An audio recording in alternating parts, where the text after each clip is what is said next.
The first being Ricardo Pepi. That deal that we thought that maybe would go through on a transfer to the Premier League did not end up going through. And, I think over $40 million, what would have been $47.5 million, I believe is what it was.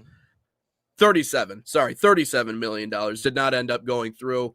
But Ryan, I'll start off with what are your thoughts? I tend to think it's a good thing, but you had already posted a video about this, and go ahead and tell the people what you think. I just really hope this doesn't come back to bite me in the butt. I just after the show really hope that, because I haven't made a response video to it yet, obviously, because we got the show going here today. But I just really hope, because I posted a YouTube short, posted on Instagram, posted on TikTok.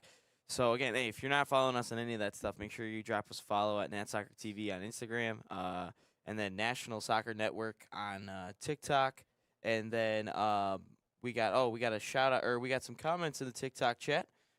Camp Shutout, excuse me, says good morning. Good morning to you too, Camp. What's Shutout. going on? He's always commenting on our videos, so shout out to him. But no, I just really hope I don't get defeat. I don't get, oh, this is wrong. Well, yeah, I know it's wrong, but I haven't had a chance to redeem myself, for crying out loud, people.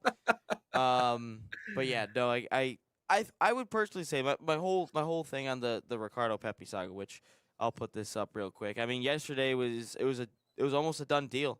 Everything was agreed up to that point. The only thing that was stopping it was PSV needed to find a replacement striker. And you see this happen a lot of times in soccer deals where, a team, again, is willing to give that player up to that said team, has a fee agreed, but they need to find a replacement first, because when you have a player under contract like that, there's no pressure to sell the player or not. And then obviously today I wake up and find out that the deal is off as PSV can't find a replacement, and everyone's expecting a summer transfer move. But I would say this for Ricardo Pepi. I think it is way better that he's staying at PSV 100%, because if you think about it, at Fulham there's already a Raul Jimenez there. He's most likely going to be starting the rest of the way anyway. And Pepi has that injury. We talked about I think it's a forearm or an arm injury, something like that, where he's got an injury for the next 2 months. He won't be playing. And you're going to be moving to a new team, a new environment that you haven't been in. You're going to be moving to a different country also, from the Netherlands to England.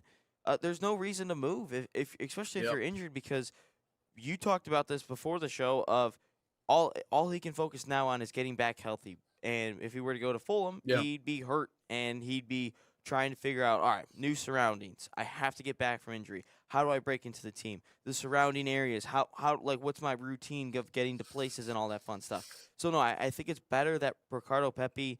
I mean, not saying that he doesn't deserve a move to Fulham or to England or to upgrade himself or give himself a better shot of becoming a better player. Not saying that at all. Right. But I'm saying we talked about the most important year in U.S. soccer history is upon us right now. We're a couple months away from it, 129 days away from it, and we need Pepi at his best. And I think if Pepi just stays at PSV, gets healthy, and then starts playing again, it's a way better situation than if he were to go to Fulham and then try to play right away and he's still hurt. It's better that he's staying.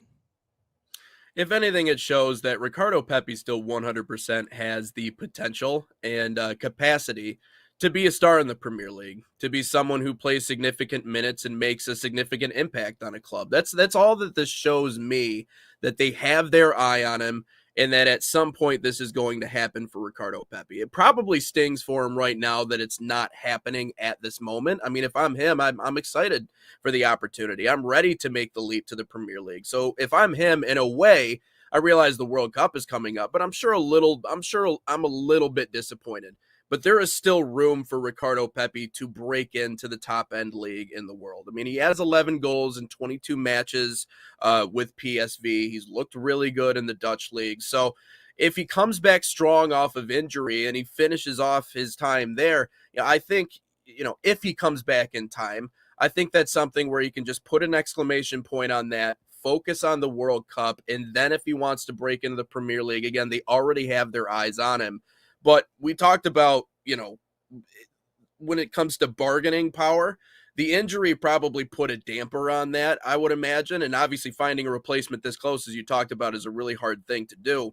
But it really, the World Cup should be the focus for Ricardo Pepi now, because they're saying, with the timetable of this injury, if he were to come back, it would probably be within 2 months until the World Cup was set to start. So, with that being said, and you're playing the top end sides the way that we've seen, obviously you got Germany and Portugal. He's going to need to be at the top of his game physically to have a chance to really put himself in a prime spot on that World Cup roster. And I would assume that that's his priority now that this hasn't gone through. But I think for Ricardo Pepi on the professional side, he still 100% is capable and will eventually, in my opinion, make this move to the Premier League. But again, with the injury, the timing, the proximity to the World Cup, it's just one of those situations where it's like, the time isn't right now. And I think that the path back from injury is probably a lot easier with a club that, again, you already know and you're already familiar with, because you don't have all of those extenuating circumstances that also, I mean, if I'm Mauricio Pochettino, probably creates more of a distraction, because we saw that with players during the summer, in some of the ones that didn't compete in the likes of the Gold Cup and in other matches. So again, I don't hate it. I just think people maybe look at it and they think, well, Pepe could have been in the Premier League. Yeah, and he will be in the Premier League, but people don't think about the long game. They think about what happens right now. We all know how recency bias is in sports, but I still think that will happen eventually for Ricardo Pepi. Yeah, no, I would agree. I would say his main priority right now is obviously getting healthy first. But he can also, Yeah. I don't think people realize that he can improve his stock in the World Cup.